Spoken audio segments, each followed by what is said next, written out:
Tu t'es déjà demandé pourquoi la mer a ce goût salé si particulier, pourquoi les rivières sont douces, mais l'océan pique la langue. Derrière ce simple goût se cache l'histoire de la Terre, une histoire vieille, de plus de 4 milliards d'années. Aujourd'hui, on plonge dans un mystère liquide. Pourquoi l'eau de mer est-elle salée? Pour comprendre la salinité des océans, il faut remonter à la naissance même de notre planète. Il y a environ 4,5 milliards d'années, la Terre n'était qu'une boule de feu, bombardée par des astéroïdes et des comètes. C'est d'ailleurs en partie grâce à ces impacts que l'eau est arrivée sur Terre. Certains de ces corps célestes contenaient de la glace. En fondant, cette glace a libéré des milliards de tonnes d'eau qui ont peu à peu formé les premiers océans. Mais à cette époque, cette eau n'était pas salée, elle était pure, presque distillée, comparable à celle d'un torrent de montagne. Alors, la question devient encore plus fascinante. Qu'est-ce qui a bien pu la transformer? Le secret vient de la Terre elle-même. Après la formation des océans, la surface du globe s'est lentement refroidie, laissant apparaître des continents faits de roches volcaniques. Et ces roches contenaient du sel, pas seulement le sel de table que l'on connaît, mais tout un cocktail de minéraux. Sodium,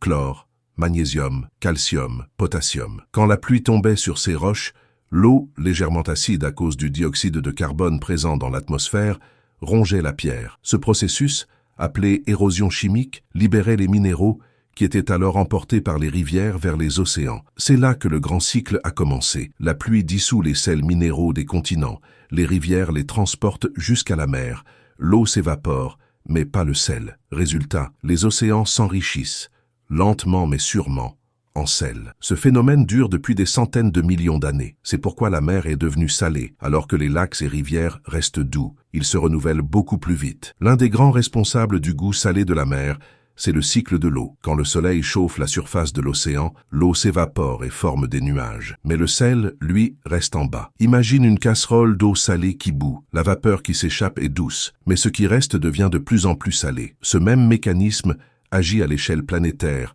sans interruption, depuis des millions d'années. Chaque jour, des milliards de litres d'eau s'évaporent des mers pour retomber sous forme de pluie, ramenant de nouveau des minéraux depuis les continents vers les océans. Ce cercle parfait maintient l'équilibre du monde liquide. Mais il n'y a pas que les rivières et l'érosion. Les profondeurs de la Terre jouent aussi un rôle crucial. Sous la surface des océans, des milliers de volcans sous-marins rejettent constamment de la chaleur, des gaz et des minéraux. Autour de ces volcans, les scientifiques ont découvert des structures spectaculaires appelées fumeurs noirs. Ce sont des cheminées géantes qui crachent de l'eau brûlante chargée en sel dissous, notamment du chlorure de sodium, le même sel que celui de notre table. Ces échanges constants entre l'océan et la croûte terrestre modifient en permanence la composition chimique de l'eau. Les volcans sous-marins ajoutent du sel, tandis que d'autres processus, comme la formation de certains minéraux, en retirent une partie. C'est un équilibre fragile mais stable qui maintient la mer à une salinité moyenne. Si tu prends 1 litre d'eau de mer,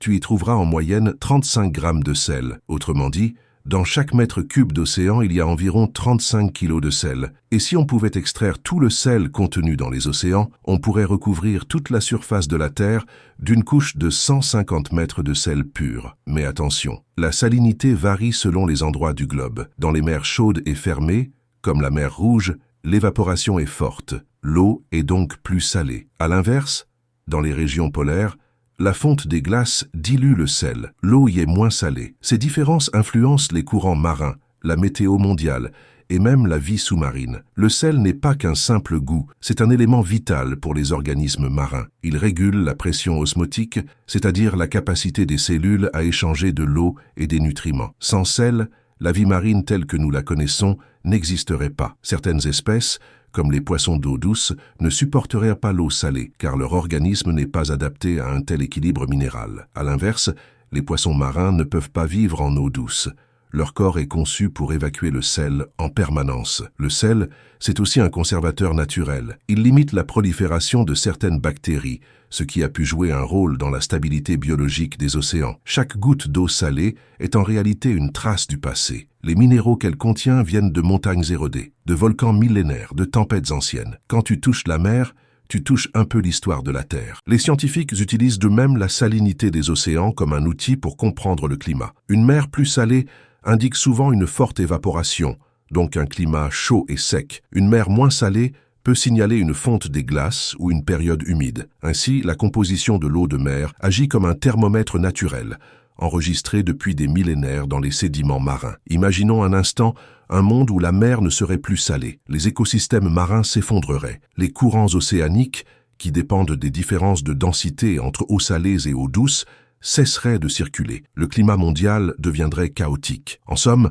la salinité de la mer n'est pas un détail, c'est l'un des piliers de la vie sur Terre. Le sel, souvent invisible, relie la géologie, la chimie, la biologie et même la météo. Il est le fil conducteur de notre planète bleue. Alors, pourquoi l'eau de mer est-elle salée? Parce que depuis la nuit des temps, la Terre lessive ses propres entrailles. La pluie, les rivières et les volcans ont offert à l'océan sa saveur unique, une saveur née de la pierre et du feu, conservée par le soleil et le vent. La mer n'est pas juste de l'eau, c'est une formule chimique vivante, une mémoire minérale, un équilibre fragile que nous devons préserver. La prochaine fois que tu sentiras le goût salé sur tes lèvres au bord de la mer, souviens-toi, c'est le goût même de la Terre, celui de 4 milliards d'années d'histoire. Si tu as aimé plonger dans les mystères de notre planète, abonne-toi à la chaîne Pourquoi et active la cloche pour ne rien manquer des prochains récits. Chaque semaine, on explore ensemble les secrets du monde réel, ceux qui font réfléchir, s'émerveiller et parfois changer notre regard sur la vie.